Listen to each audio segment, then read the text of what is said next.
Sebelum Ibu jadi Menteri Sosial, apakah sudah ada program bantuan pangan beras?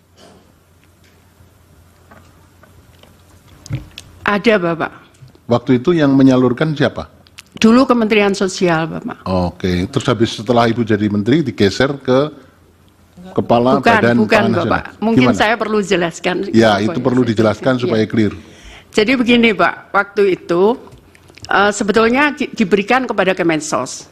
Tapi saat itu karena ada temuan BPK, nanti kami bisa sebutkan, yang tahun 2020 ada temuan BPK bahwa ada dispute harga karena kita menggunakan harga CBP. Kemensos menggunakan harga CBP. Tapi kemudian saya tidak tahu di lapangannya. Saya menerima temuan.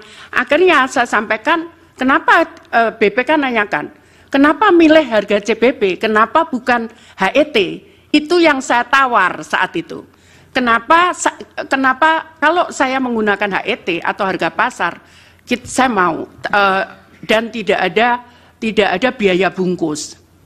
Kemudian ternyata nggak bisa, harus menggunakan dana CBP. Akhirnya kami pun tidak mau karena saya juga khawatir ada temuan kalau menggunakan dana menggunakan harga CBP, saya sampaikan begitu. Oke, jadi karena ada persoalan, kemudian Ibu sendiri yang menyatakan keberatan, terus betul. Kemudian oleh Bapak Presiden digeser ke penanganannya Kepala Badan. Saya tidak tahu, mohon maaf, saya tidak tahu kemananya. Mungkin Ibu Menteri Keuangan tahu atau Pak Menko Ekwin?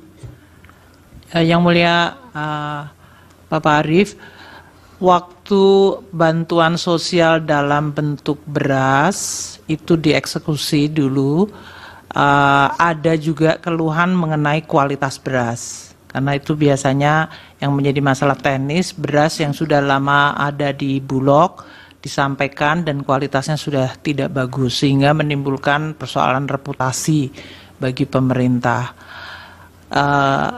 Pada saat peralihan menjadi bantuan dalam bentuk cash itu dilakukan untuk PKH dan kemudian bantuan pangan sembako, tapi dalam hal ini diberikan tetap tanpa dalam bentuk beras atau in kind, tapi cash kemudian untuk menciptakan perputaran ekonomi di masing-masing daerah.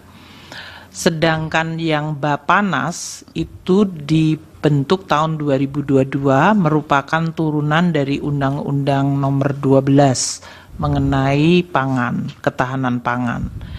Itu tujuannya memang cukup luas. Kalau tadi saya sampaikan di dalam presentasinya, termasuk di dalamnya adalah stabilisasi dari harga pangan, namun tidak hanya dari sisi harga, tapi juga pengadaan dan juga jumlah stok, distribusi, dan bahkan antar daerah.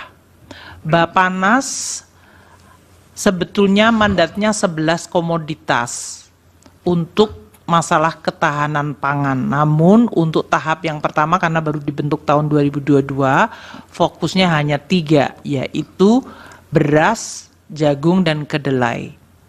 Nah, untuk yang beras ini tentunya begitu masuk masalah ada El Nino, jumlah kurang, makanya koordinasi Bapanas dengan Bulog mengenai pengadaan beras bisa dari dalam dan dari luar negeri apabila jumlah stoknya tidak ada atau tidak mencukupi. Demikian. Jadi memang itu dibuat di dalam rangka ketahanan pangan termasuk stabilisasi harga. Salah satu aktivitasnya memang bisa memberikan bantuan pangan kepada kelompok tidak mampu. Itu sebagai salah satu aktivitas, tapi fokusnya sebetulnya adalah untuk stabilisasi harga dan untuk ketahanan pangan. Oke, terima kasih Ibu Menteri Keuangan, Ibu Menteri Sosial.